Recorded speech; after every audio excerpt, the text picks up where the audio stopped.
Nama-namanya sudah diumumkan. Hari ini kami rapat daring dan luring. Yang daring ini hadir bersama saya di sini. Kalau saya biasanya ada Pak Danang Widoyoko, ada Pak Yunus Hussein, ada Pak Sugeng Purnama, ada Kepala PPAPK Iban, Yusdia Dana, ada Pak Rudolf Deputi 5, ada Pak Ahmad Santoso Masota. Kemudian ada Mas Rizal Mustadi, ada Mas Budi Kuncoro yang di luar. Nah, yang dari daring tadi banyak, ada dari Jogja, Medan, Jakarta dan sebagainya. Apa hasil dari ini? Hasil teman ini bahwa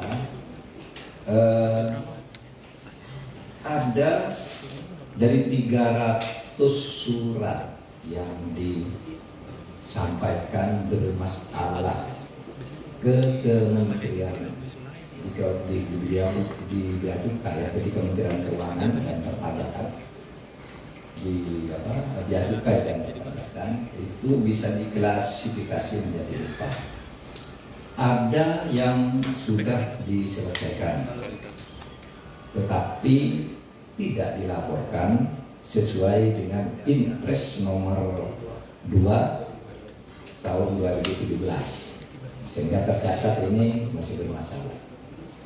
Tapi yang kedua, ada yang masih harus ditindaklanjuti karena belum selesai. Kemudian ada yang sedang berproses. Kalau harus ditindaklanjuti itu menurut catatan kami belum ada tindak lanjut yang benar, sehingga perlu ditanya lagi. Yang sedang berproses sekarang itu sudah di KPK, di pengadilan, di KPK, di Kejaksaan dan di Kepolisian, serta berproses di pengadilan. Kemudian ada yang masih perlu pendalaman khusus. Jadi ada 4 masalah-masalah yang ditemukan. Dokumen dilaporkan tidak ada atau tidak ditemukan. Yang kedua, dokumen tidak otentik. Kadang-kala hanya berupa fotokopi atau diambil dari Google, sehingga ini diduga palsu. Kemudian ada yang sebenarnya merupakan gabungan antara tindak pidana dan tindakan pelanggaran disiplin administrasi, tapi baru diselesaikan di tingkat disiplin. Pidananya tidak ditindaklanjuti.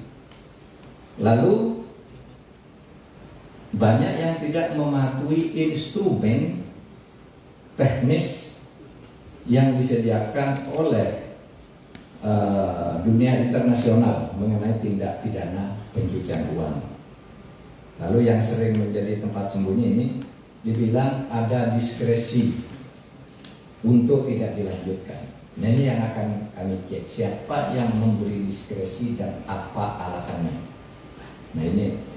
Nah, saudara, yang menjadi perhatian di dalam proses panjang itu di publik adalah masalah surat nomor 205 yang menyangkut dugaan pencucian uang sebesar 189 triliun. Ini direkomendasikan untuk diusut melalui Bareskrim Mabes Polri. Setelah nanti Bareskrim akan diundang untuk Satgas dan instansi terkait paparan dulu kemana arahnya, mengapa masalahnya, dan seterusnya dan seterusnya. Dulu ada satu kasus juga yang diminta agar diteruskan, yakni kasus yang menyangkut tersangka atau terduga, sudah tersangka belum, kasus dugaan yang dilakukan oleh seseorang bernama OAW. Itu waktu itu dihentikan dan tidak ada tindak lanjut dari APH. Ini nanti supaya dibuka kembali. Jadi kesimpulannya, kasus dugaan tindak pidana pencucian uang yang seluruh 300 surat dengan 349 triliun itu masih terus berjalan dan terus didalami, dan kesimpulan sementaranya itu tadi banyak yang harus ditindaklanjuti, ada yang sedang berproses, ada juga yang sudah selesai gitu. Nanti pada akhirnya akan dilaporkan ke publik lagi sebagai bentuk tanggung jawab sampai apa, sehingga tim ini akan bekerja lagi meneruskan sampai beberapa waktu ke depan. Hal-hal yang lebih detail tentang ini kalau diperlukan, ini Pak Sugeng selaku ketua Satgas itu akan bisa memberi penjelasan kalau ada yang ingin ditanyakan. Kalau tidak ada, cukup.